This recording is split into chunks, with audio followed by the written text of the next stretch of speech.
Bonjour chers amis, bonjour le monde. Aujourd'hui pour une nouvelle vidéo en SVT, notamment la leçon de fonctionnement du tissu nerveux. Dans cette vidéo, je veux pour but de vous apprendre à comment interpréter ioniquement, qui est mon objectif. Connaître les différentes phases sur un schéma appelé potentiel d'action et savoir analyser ioniquement. Quand je parle ioniquement, je fais allusion à l'ion sodium et l'ion potassium à travers l'apport potassique et sodique. Chers amis, sans toutefois pas tarder, nous allons passer à nos différentes informations que le sujet nous présente. Ici, il y a les électrodes stimulatrices appelées électrodes excitatrices. Il y a phase de dépolarisation à l'élément point marqué là. Ici, on a un potentiel de repos. Et là, tout simplement, nous avançons vers le côté droit. Électrode réceptrice. Quand je parle d'électrode réceptrice, c'est fait allusion à R1 et R2. Là, on a une phase appelée phase d'hyperpolarisation. Comment donc faire une interprétation ionique? En utilisant le milieu extérieur dit face extérieure et aussi en utilisant le milieu intérieur dit face intérieure.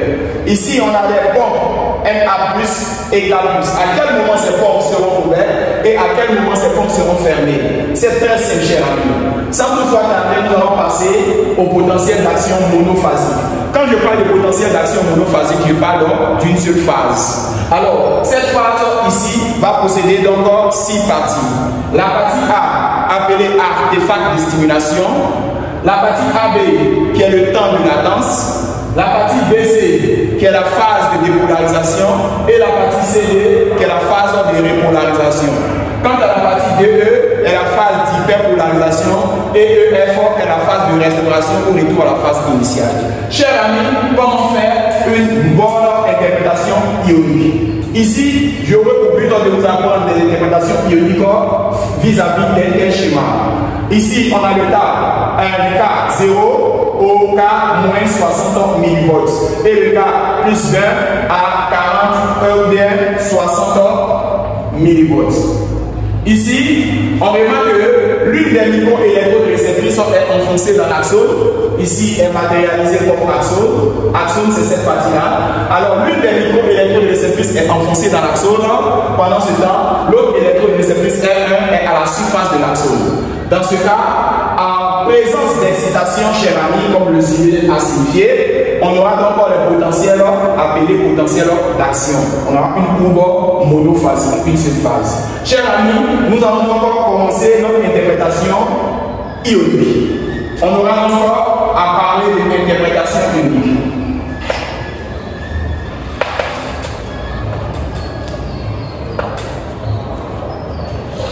Ici donc, je vais décortiquer donc en 6 parties pour le potentiel d'action.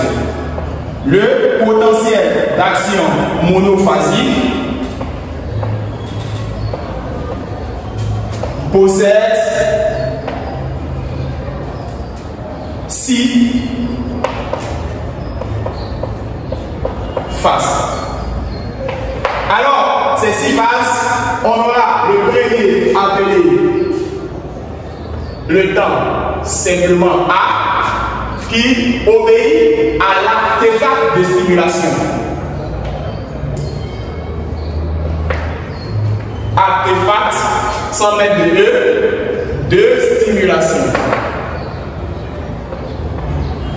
À quoi correspond l'artefact de stimulation? L'artefact de stimulation est le moment précis de la stimulation. Indique le moment précis de la stimulation. Chers amis, l'artefact de stimulation est le moment précis de la stimulation. Le moment où l'on apporte des ou une stimulation. Alors, ce cas-là porte le nom de artefact de stimulation. Chers amis, après l'artefact de stimulation, partons donc à AB. AB. Chers amis, AB obéit à quoi? AB, il s'agit d'un temps de latence. Temps de latence.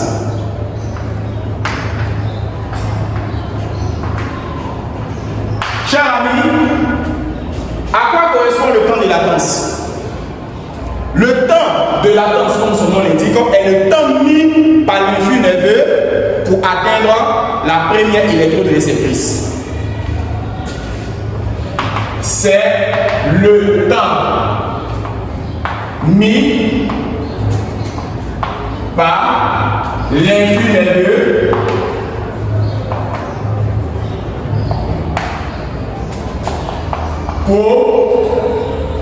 la première électrode réceptrice. C'est le temps mis par l'influx nerveux pour atteindre la première électrode réceptrice. Ici, chers amis, les canaux sodiques et les canaux potassiques vont rester fermés.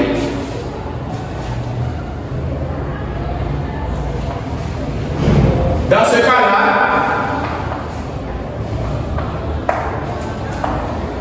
les canaux sodiques,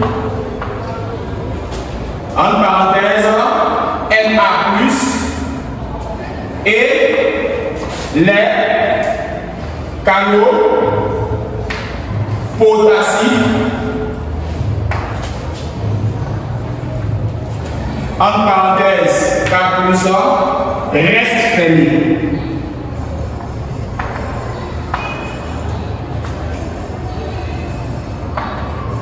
Chers amis, lorsque nous sommes dans le temps de latence, il faudrait savoir que les canaux sodiques et les canaux potassiques vont rester fermés.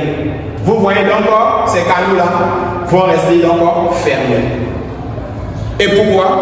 Parce que le temps est appelé temps de latence. Dans le temps de latence, c'est le temps mis par l'influx nerveux pour atteindre les électrodes réceptrices R1, c'est-à-dire la première électrode réceptrice. Chers amis, nous allons partir en BC. BC, il s'agit de la phase de dépolarisation.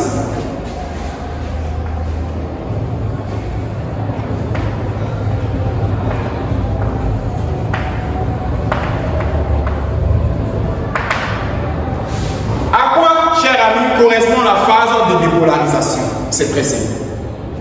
Pendant la phase de dépolarisation, le milieu intracellulaire sera chargé positivement et le milieu extracellulaire sera chargé négativement. On parlera de inversion des polarités. Dans ce cas, l'influx nerveux va arriver à la première électrode réceptrice. Alors nous allons parler de ça. BC, phase de dépolarisation. Au bout de cette phase, il y a inversion de polarité. Au cours de cette phase, il y a inversion de polarité. Chers amis, s'il y a inversion de polarité, on aura à comprendre par là que le milieu intracellulaire va être chargé positivement. D'où le milieu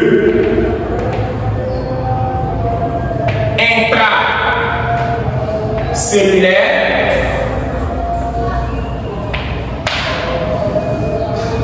sera chargé positivement.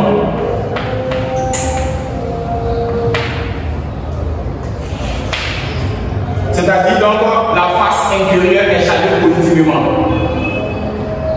Et le milieu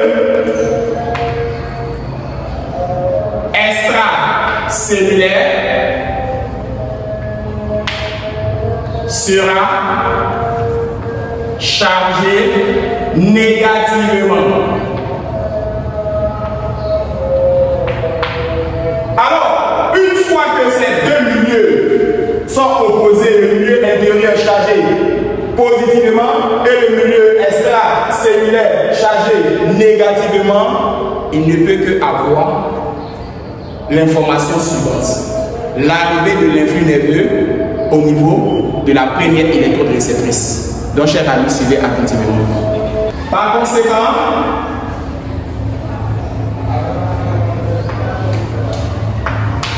il y a donc arrivé de l'influx nerveux à la première électrode réceptrice R1.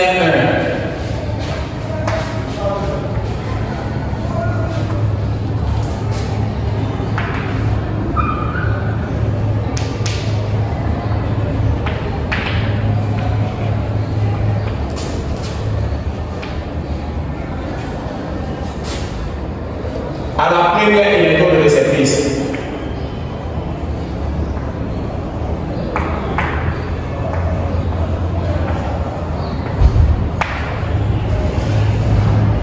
Dit R1.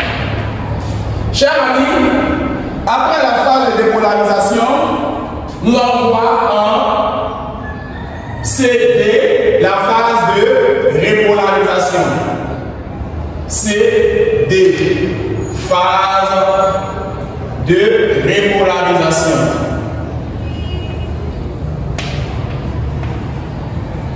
Chers amis, qu'est-ce qu'il faut savoir au cours de la phase de repolarisation? Il y aura donc retour de la polarité. Le milieu qui était chargé positivement deviendra donc négatif et le milieu qui était chargé négativement deviendra donc positif. Voici pourquoi nous parlons de retour de polarité.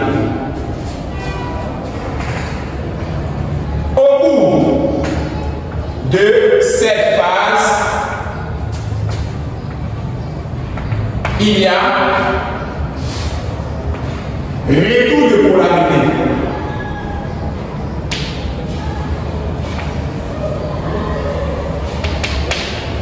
Cela signifie que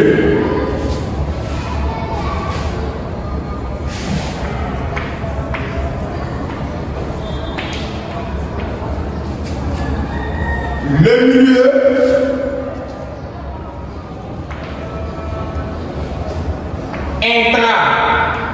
intracellulaire serait donc chargé négativement.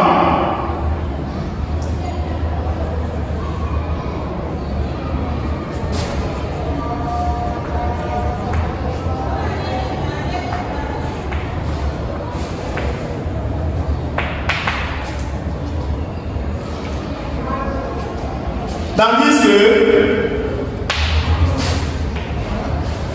le milieu extracellulaire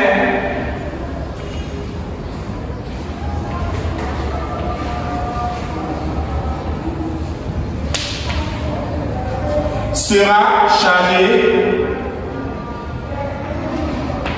positivement.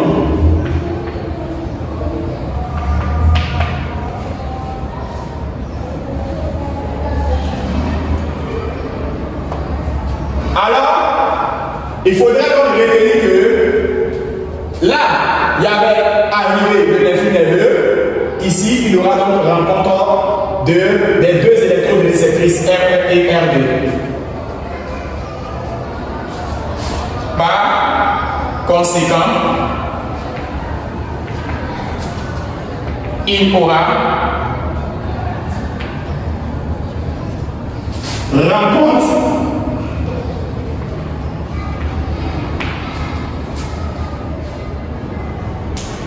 des deux électrodes réceptrices.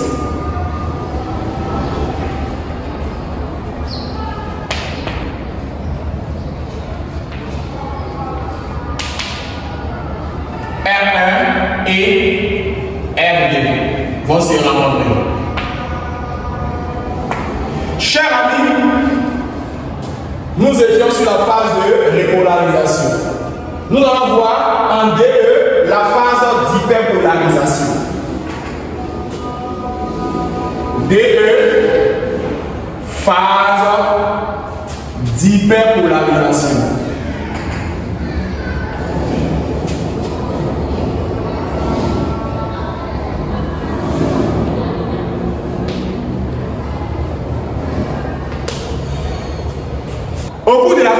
Après polarisation, il y aura entrée massive des ions Na+, et la sortie exagérée des ions K+, à l'ouverture des canaux sodiques.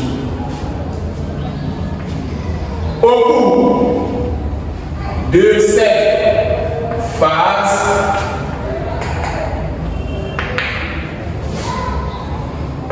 il aura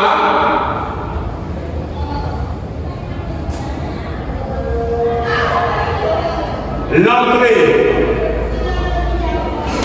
massive des ions Na+,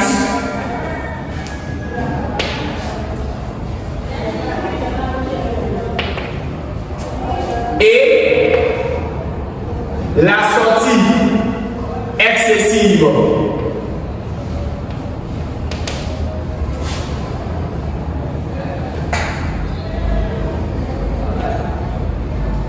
des ions K+, à l'ouverture des canaux sodiques.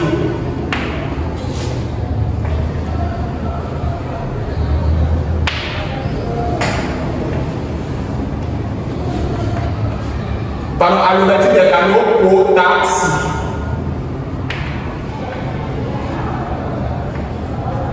Alors, les canaux potassiques, c'est-à-dire les canaux de potasse, ion potassium, vont être ouverts et il y aura une sortie massive, c'est-à-dire exagérée. Alors, chers amis, parlons donc de la phase EF. Il s'agit de la phase de restauration.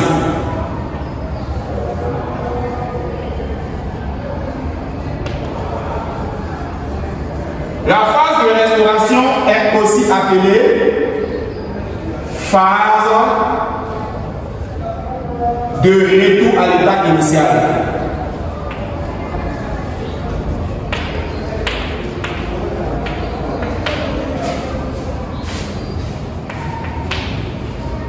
Au cours de cette phase, chers amis, il y aura entrée légère des ions Na+, et aussi l'entrée légère des ions K+. Et pourquoi? Parce que le voltage sodique et potassique vont rester fermés. Et si ça reste fermé, cela serait dû à quoi? Cela serait dû à la production d'ADP. Au cours de cette phase,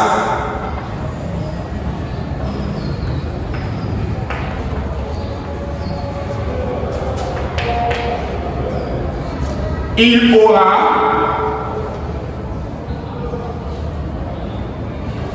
l'entrée légère des ions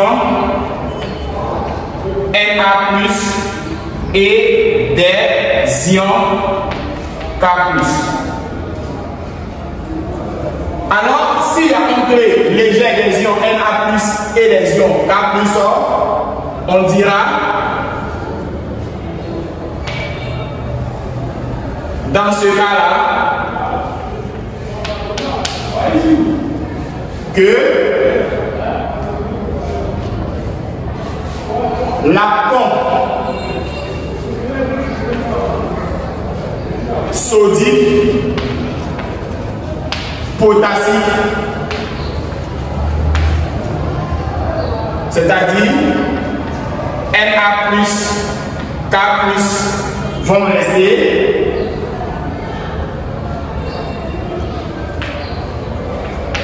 fermés.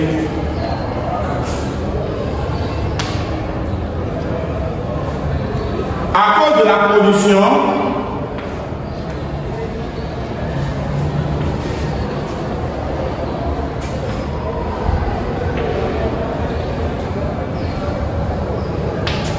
d'une enzyme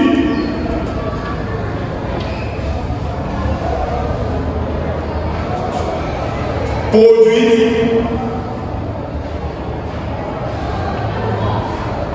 sécrété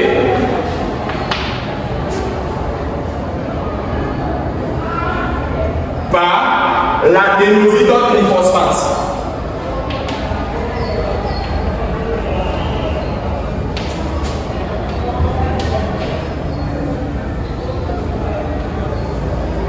Appelé couramment ATP. Chers amis, j'avais pour but de vous montrer comment interpréter ioniquement la présence du milieu extracellulaire et le milieu intracellulaire et l'apparition du voltage Na+ et K+ qui vont rester fermés parce qu'il y aura production d'une enzyme sécrétée par l'adénosine-triphosphate appelée ATP. Voici donc pourquoi il y aura retour à la phase initiale. D'où retour à la phase initiale grâce au voltage.